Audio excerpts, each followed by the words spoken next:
Welcome to the still virtual Lubar Center and an On the Issues program.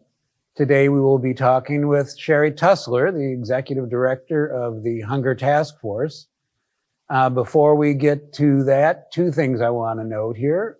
Those of you who have been followers of this series of programs going back 15 years now may be wondering, wait, this guy isn't Mike Goucher.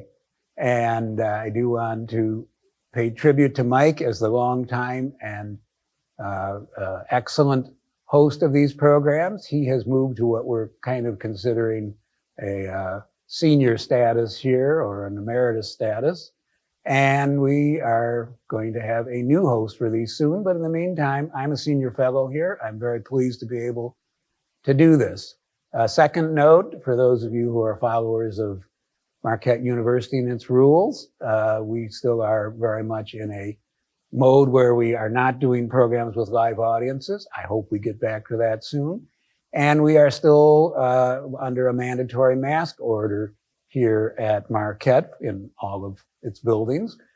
At the moment, Sherrie and I are exempt from the mask because we just tested for COVID yesterday and distanced and vaccinated and such. So we're on a temporary exception to that. So just to explain that.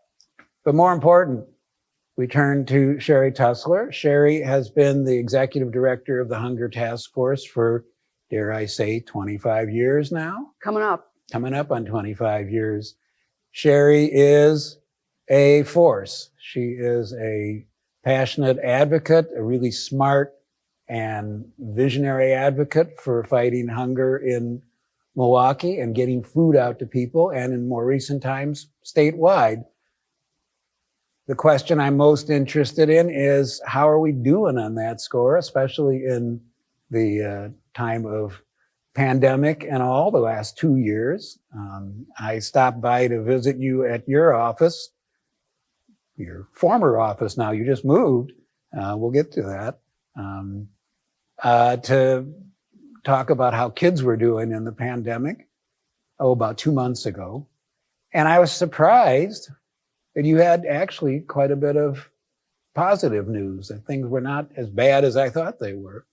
So let's start with the pandemic. In the annual report that the Hunger Task Force just put out, the opening page is a quote from another community agency person in Milwaukee who says there were other cities in the country with long lines, big crowds, crises around food, especially in the early parts of the pandemic in 2020. That wasn't true in Milwaukee. It was not. Why not? I think what did we do right? We did a lot right. And we already had a network of pantries, soup kitchens, and homeless shelters that knew how to distribute food, that have shared and equal values. We believe in dignity, justice, and compassion for people, and stewarding our resources well. We handle food safely. We all agree that we should share the resources and allocate, respect people's diet, their religion, and their culture. So pandemic hit, and we were ready. Some groups had to close.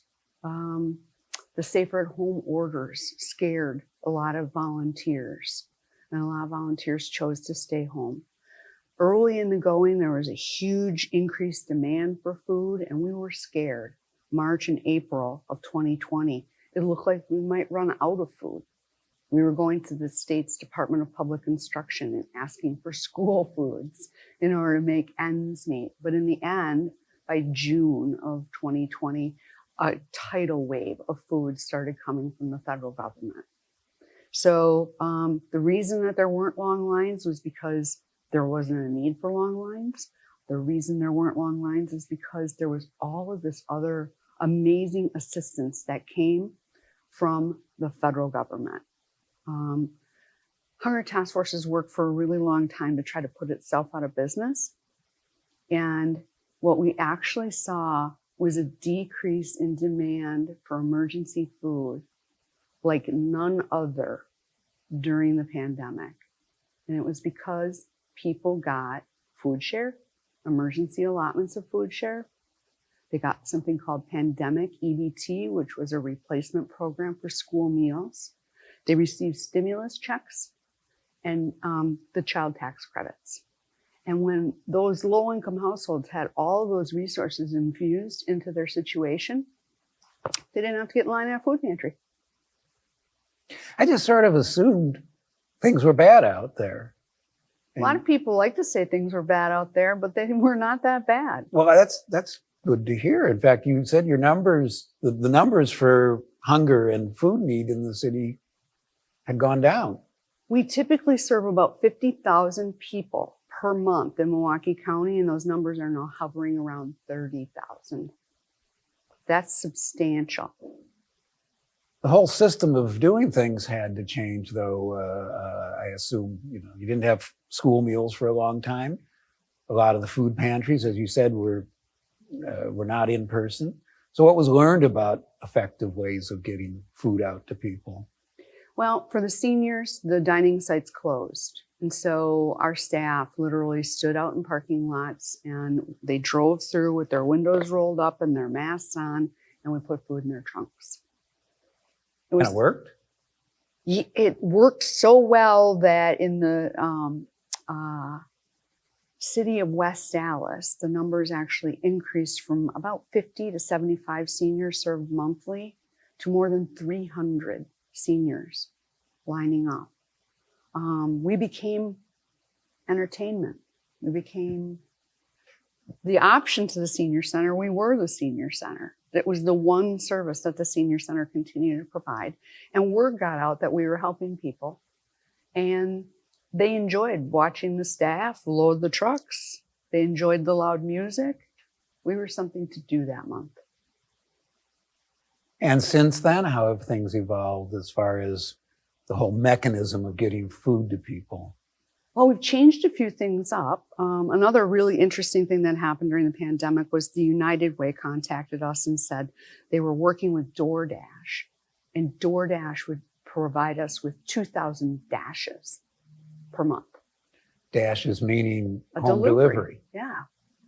So here you put a food pantry with all of this infrastructure.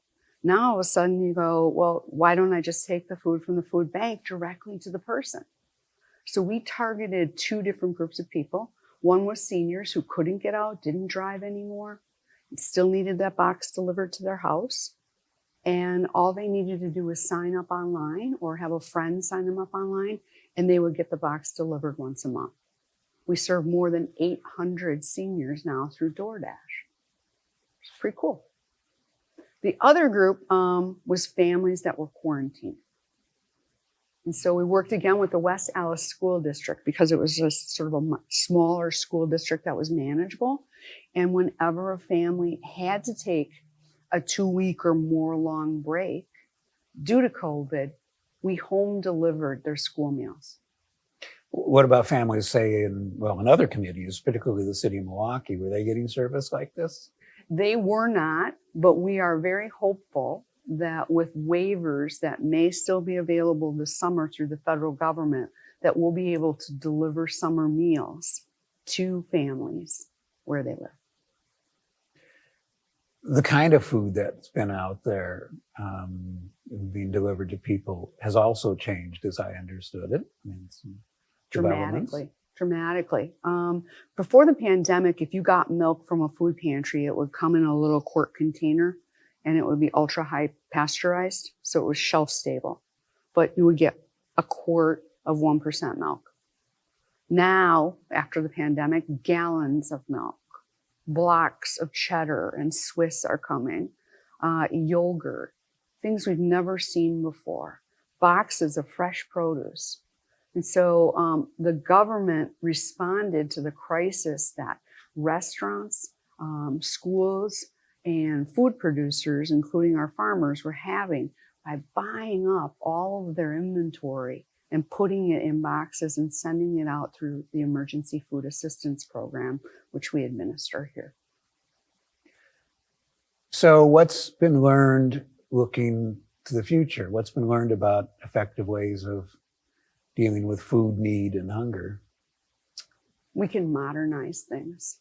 I think The best way, obviously, for people to get access to food is to go to the grocery store and buy it. In a perfect world, we buy our groceries with the money we earn. But if we don't have enough money to put a roof over our head and we're starting to skimp on meals and there's hunger in our household, rather than having to go to, I don't know, a faith-based organization or a social service organization and beg for help, it would make so much better sense if the food stamp program provided you with adequate resources to be able to purchase your food. It's better sense for our economy, particularly our food economy. It's better sense for grocery stores. It doesn't make sense to have as large a network of charities across Milwaukee serving people food as we currently have. We should be working to reduce dependency on charity. The pandemic EBT system, which involved giving people basically a card they could use, made that possible. True? I mean, people were going to grocery stores. It did. Pandemic EBT replaced school breakfast and school lunch when the schools were pretty much shuttered. And so MPS was pretty much not operating. And initially what they tried to do was to provide a pickup of your child's school lunch. Well, that's a lot of getting out during a safer at home order when you're not supposed to be going anyplace. And then summer happens. And so there was no summer food service program. That was the typical. So the federal government allowed the schools to, instead of serving a single meal, serve first a package of 3 meals, then 5 meals, then 7 meals. And so a parent could show up and pick up these bags of school meals, but they still look like school meals. Little packages of food, little quarts of cups of milk. There was one group called Gourmet Gorilla that actually managed to turn the 7 school meals into a box of food that was actually fresh and beautiful. And so instead of giving kids a bunch of little bags of carrots, they would just give you 3 pounds of carrots. And then you could make them for dinner or have them as a snack. And they were able to package those foods and actually bill the National School Lunch Program, the School Breakfast Program, and then later the Summer Meals Program for those. So what we learned during the pandemic was that there's better, smarter ways to get food to kids, and those foods could be healthy. A lot of that, I assume, involved the huge wave of federal money. And that wave is starting to subside. So now what? There's something coming up called the unwinding. And our state is actually unwinding better than most. We have an emergency order that's still in place. And you have to have both a national order and a state order in order for emergency food share allotments to continue. And our state's legislature made the effort to remove our state order over issues like masks and social distancing. And our state's Department of Health Services worked with the USDA and wrote an administrative order that had little to do with masks or social distancing, but was more about there's a pandemic and we should all be careful. And because we still have that state order in place, we're continuing to get emergency allotments of food share across the state to families in need, as much as $50 million per month. That's a lot of money that's juicing our economy, and that's 100% federal dollars. So if you're a taxpayer worried that there's unnecessary spending or people are getting more help than they need, it's all your federal tax dollar hard at work in the state of Wisconsin, and it's helping our food economy again. It's helping put food on the table for those kids. In the course of the pandemic, Hunger Task Force itself expanded to get more involved in statewide issues. How's that gone? Well, initially we applied to be an aggregator of food boxes because there was all this money available, and we thought that Wisconsin should get that money. We felt that our pro rata share in Wisconsin should be about $40 million. And so we applied for the funding, and we were turned down because we were a food bank. It's kind of crazy. Instead, these for-profit companies got the funding. And in the end, Wisconsin only got $9 million of the total federal pot. And so we contacted Senator Baldwin's office, Congresswoman Moore's office, and we started calling the Agricultural Marketing Service and demanding that that food that was created in other states arrive in Wisconsin. So we ended up leveraging millions of pounds of food in the form of these boxes called Farmers to Families boxes. And we started moving them across the state to some of our partners in Green Bay, La Crosse, Lac de Flambeau, as far north as the Red Cliff. And so a lot of hunger relief organizations weren't getting that commodity program, the Emergency Food Assistance Program before, and they were suddenly getting these boxes of food. So as an example, there's a group in Sheboygan and Manitowoc called Crusaders of Justicia. And they were serving Hispanic folk who were literally getting sick with COVID constantly because they were in the fields and in the canneries, and they were delivering food to them. They weren't eligible for that federal commodity program, but they got the boxes because we worked to leverage them.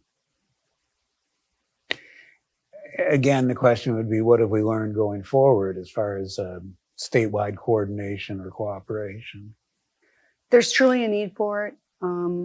There were people that were on the inside that were always getting access to food. And there were people on the outside, groups that were doing hunger relief, sort of the old-fashioned way by trying their best to fund and food raise in their local community. And most of those groups were in rural, remote, and indigenous areas across the state. And what the Biden administration has heard was that those areas are underserved. And so the other thing the pandemic has done is it's forced a conversation about equity and access to those foods. And so, again, a lot of good things came to hunger relief as a result of the pandemic. Let's turn to this organization called Hunger Task Force. You started in 1997. How does it compare now to what it was when you started? And more broadly, what does the Hunger Task Force do? Sure. I'm the fourth executive director. I've been there I've been there the longest out of all of them. But people that came before me were really amazing people. And we've had the same four goals this whole time. We want to have a well-run nonprofit. We want to end childhood hunger in Milwaukee. We want to advocate for an end to hunger, and we want to feed people today. So all four of those goals have been with us since 1974. We've all had our food stamp campaign. We've all had our school breakfast campaigns. Since I started, a lot has changed. We were operating from a horrible building, not state of the art, but more like step cracks in the walls and mice coming in. We were on the verge of going out of business. We were lousy fundraisers. Our message was good and clear, but we couldn't meet the demands of emergency food, particularly during Wisconsin Works. And so we ran out of food.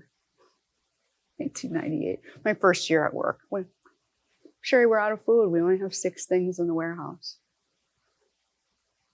So we've worked really hard over the years to increase awareness of who we are and what we do, the fact that we are free and that we're local. We were established right here in Milwaukee by people from Milwaukee. We want to end hunger, and we also want to put ourselves out of business. As a result of all of our efforts, I think that our brand has gotten really strong, and what has happened, instead of putting ourselves out of business, is Governor Evers comes to us and says, you guys are a statewide anti-hunger leader, so here's $10 million in CARES funding. Here's $15 million in ARPA funding. Please build sustainable networks across the state of Wisconsin. So we went from a Hunger Task Force of Milwaukee to Hunger Task Force, and now we're assisting about 130 different organizations across state, including 10 of the tribes. So what's being done with this, the two funds you just mentioned? And one of it just came recently, but that's big money. The CARES funding was intended to build sustainable networks. And so, oh my God, we bought so many trucks. We had Mandela Barnes and the county executive come over, and they did this Oprah thing. You get a truck, and you get a truck, and you get a truck. And we gave trucks to these hubs that were across the state so that they could move the food to the local communities. And we bought refrigerated vans, and we bought refrigeration and coolers, freezers, hand trucks, all of this stuff. And then we were supposed to use the rest of the money to buy food. And we bought food from small and medium-sized producers who were struggling. We kept dairy cooperatives in business. We saved a few farms along the way. It was good work. Our ARPA funds will effectively replicate that. And what we're hoping to do is to build local food systems that are sustainable so that each of those hubs knows where it can find its fresh and healthy food and buy locally. Because when we buy locally, we can cut out the middleman and save a whole bunch of money for people. You also have a new facility. Yes, in the middle of the pandemic. Many people have been to the Hunger Task Force on Holly Road. We moved there in 1998, shortly after I started working there, and we outgrew that facility in about 5 years. We later have, we started working at the House of Correction, and we have a farm, and we have the warehouse out there, so we had additional storage there. But in the height of the pandemic, we were storing upwards of 25 semi-loads of food off-site and paying for that storage. Our parking lot, if you drove by, had 10 semi-loads that were running on generators to keep the food that needed to move. So we had to find a bigger space. And we had been looking for some time, but because of the pandemic, a company went out of business and literally its whole workforce just disappeared overnight. And so we are now at what used to be Hangars Unlimited, and it's now our building at 5000 West Electric Avenue in the village of West Milwaukee. And what does this offer you, this facility? We no longer have to store food off-site. We don't have to hire an additional driver just to move food around between storage facilities. It allows all of our staff to work under one roof, which has created a whole lot more cohesion. The work culture, I mean, we worked through the entire pandemic. We were at work. And that was hard in a tiny space. With everybody eating from a mini fridge in their own office. So this morning, we had our very first all-staff meeting in 2 years, and there were 60 people there. You mentioned this farm out in Franklin.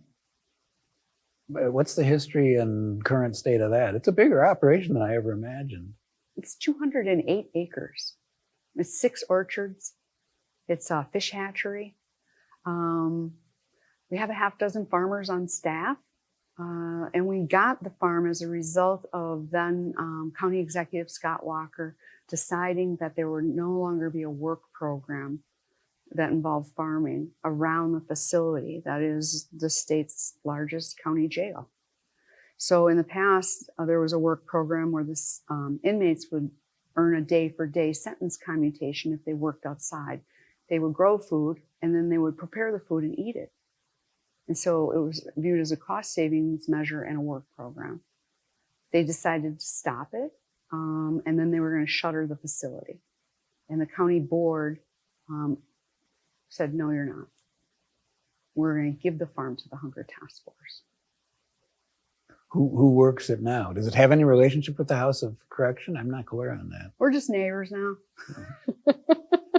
County Supervisor Jerry Broderick, thank you, Jerry, turned it into a park. And once Milwaukee County Board puts land into the park system, it stays there. So the park that is the farm has been safeguarded all these years. We grow about 500,000 pounds of produce every year. Which is used for, It goes directly into the food pantry network so that people can get access to healthy foods. No longer eating canned vegetables, but instead getting fresh foods.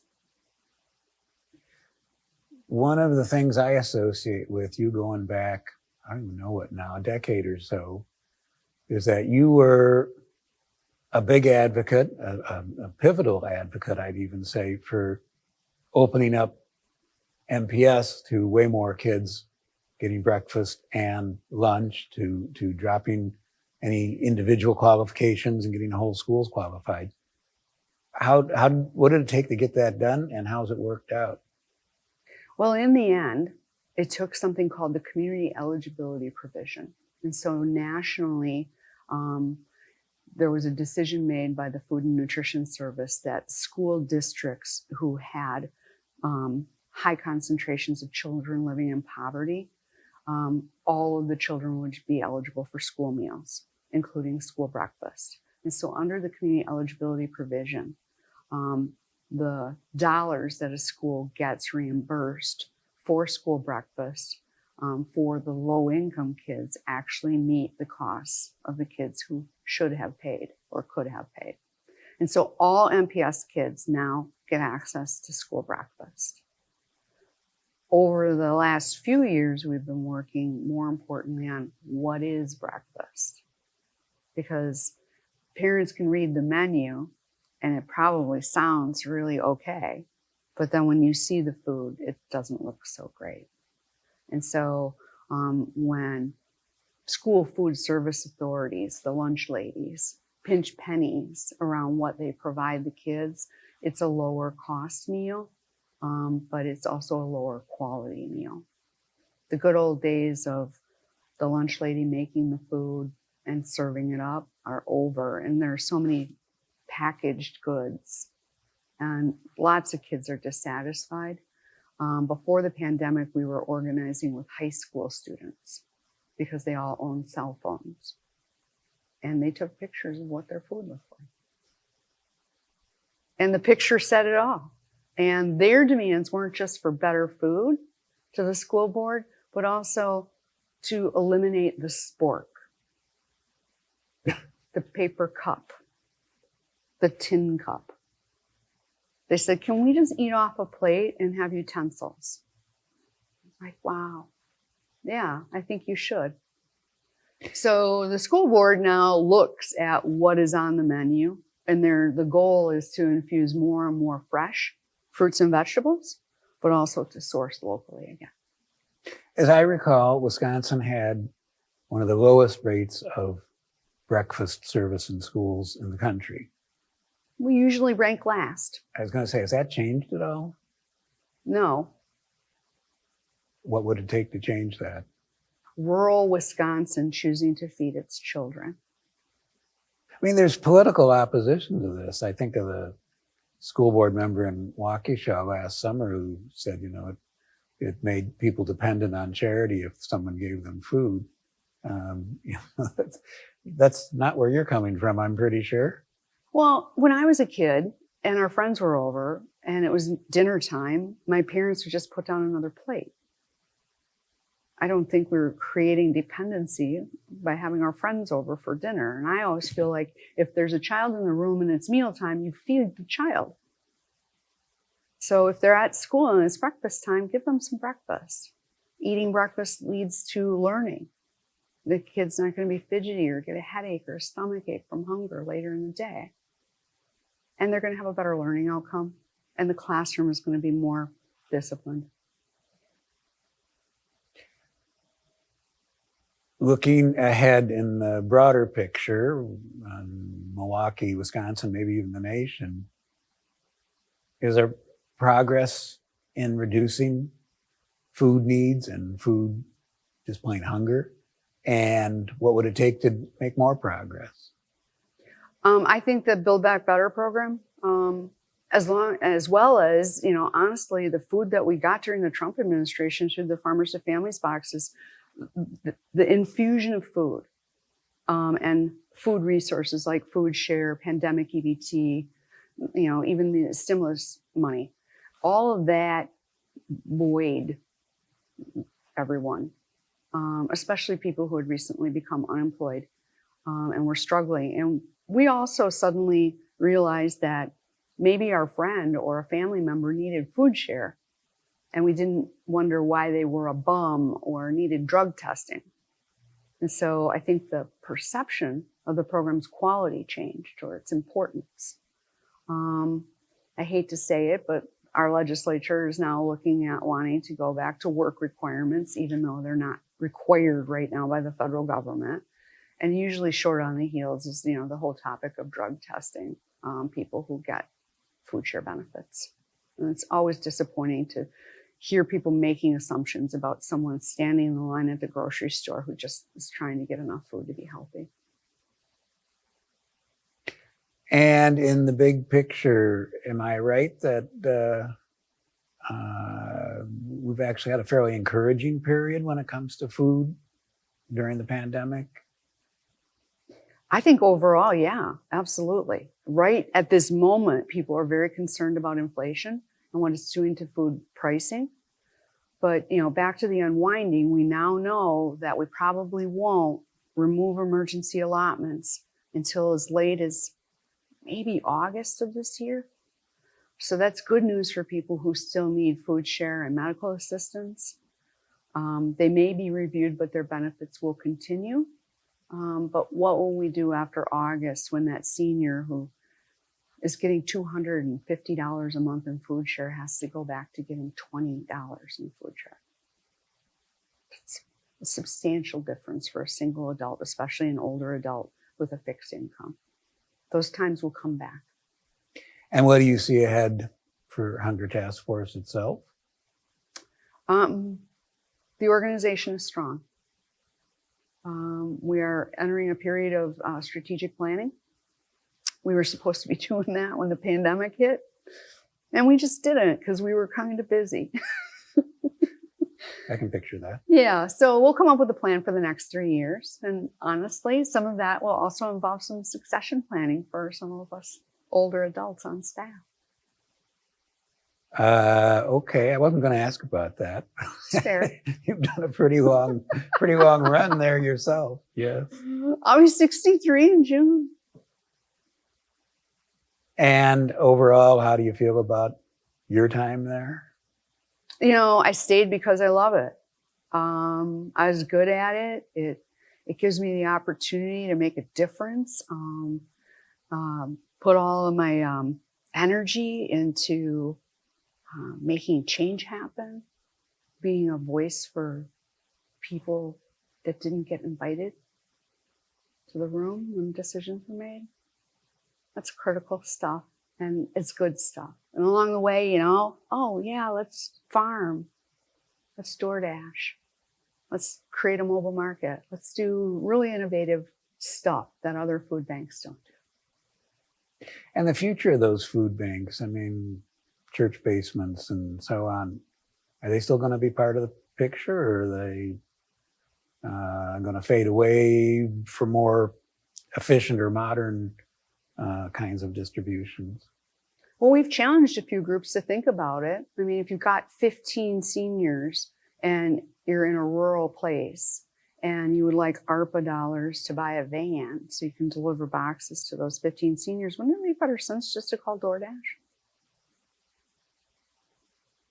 So I think there are efficiencies that are out there that we just don't think about.